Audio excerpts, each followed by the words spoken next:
siya. Ay. Ang tawag dyan ay guguli. Malas daw yun.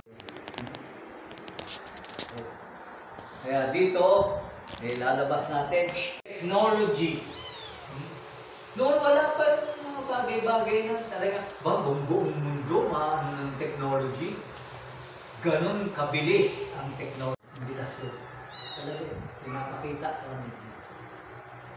Parang butin ng bigas.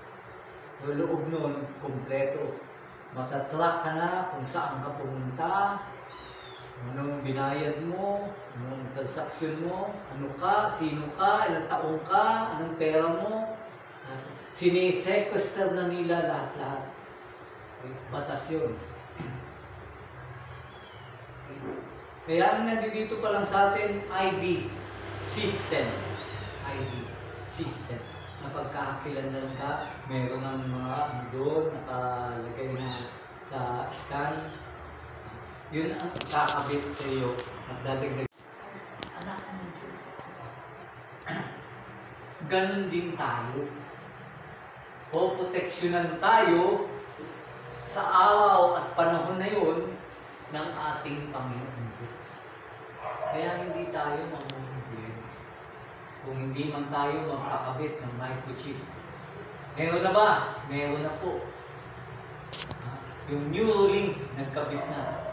Sa Australia at saka sa Sweden, 2 bansa pa lang nagpairal.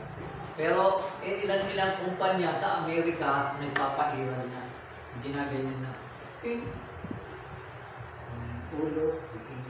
Diyan. Okay. Pilipinas.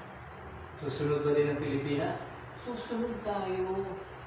Dahil kanya-kanyang lugar, kahit na nahuhuli, mga leader yun ang kinakausap mo.